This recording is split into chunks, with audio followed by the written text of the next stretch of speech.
Saylor talks a lot. He uses a lot of metaphors, a lot of analogies to describe Bitcoin. And this is all very important because Bitcoin, I think this is why we can spend so much time talking about it and not exhaust the idea, is because it is something that's like such a radical innovation that we are having to almost invent new words to deal with it, or new concepts, or it ties together so many concepts that that exist, but in a novel way. One idea that I go back to a lot in my studies of Bitcoin is Bitcoin as private property. It's like the ultimate form of private property. My definition, which I'm pulling from the libertarians, is basically the relationship between an owner and an asset. Like how strongly or how certainly, with what degree of assurance can an owner own an asset that can't be taken away from them without consent? The stronger that relationship is, the more clear your pricing is, the more innovation, the more wealth creation, the better civilization is, basically. Right. Why is it important to talk about Bitcoin as property? And is that, it seems to be helpful for some people, but it also still seems to be slightly too abstract. Like when I say the word property, people think I mean real estate. Why is it important to frame it that way? I think maybe the basis of why it's important is property rights are fairly well established, especially in the US or first world countries, right? Property rights are something that are pretty well established. So establishing Bitcoin as property is constructive in that regard. It's like, this belongs to me, you can't take it. And there's the theory of that, and there's the reality of that, right? This house that belongs to me that you can't take, well, this house sits in a jurisdiction and there's eminent domain, and it can be seized by the government under, circumstances that are unclear at best. Yeah. And it's like, they want to put a highway right through here, they can just take this house. So, that's not ideal, and that's in the US. So take that property to a less safe jurisdiction where there's more geopolitical risk or other things, you can lose that pretty easily as well. So having a true bearer asset is very challenging, even to the extent that your bearer asset is physical. It can be taken away from you by force. So in a lot of ways, Bitcoin really is the perfect property because you can really own it. It can't be taken from you. And you can either access it or take it anywhere in the world you want, to any jurisdiction, pass it forward in time. It's incredibly powerful in that way. But yeah, it does require thinking a little bit differently.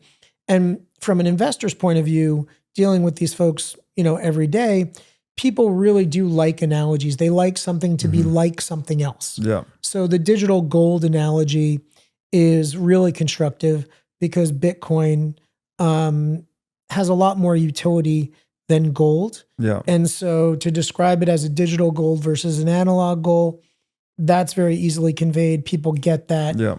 And if you struggle with an older generation that maybe doesn't get it so quickly, the younger generations get it really quickly because they have no problem paying $10 for a particular avatar they want in a video game. So that digital asset has real value to them.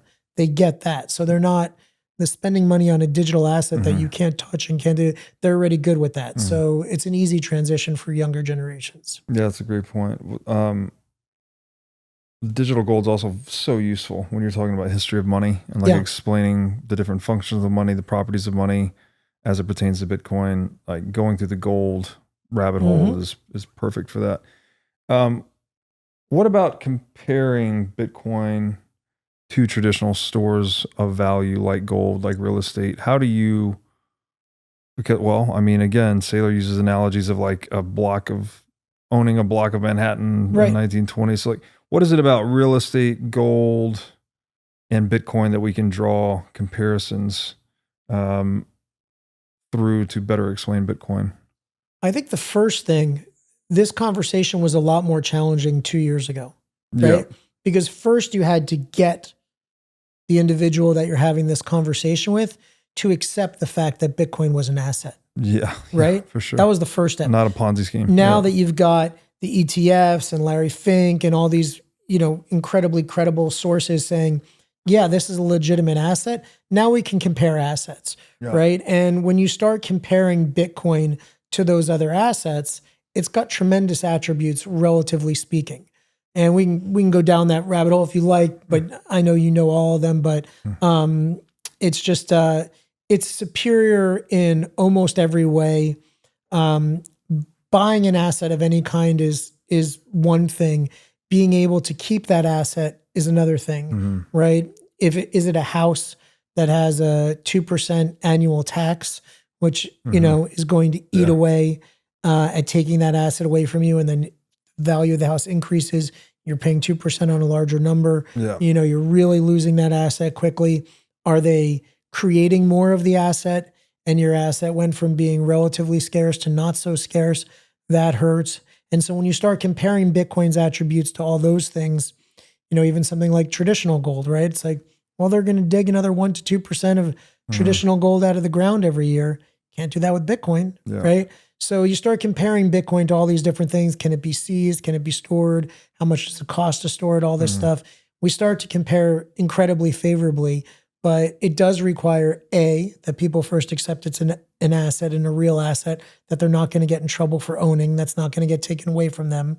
And then B, having the thoughtfulness and intellectual honesty to compare it to other assets. You get people going down that path, they come away with the conclusions that we have. Thanks for watching. If you enjoyed this episode, click here to find more just like it, and here to find our most recent episode.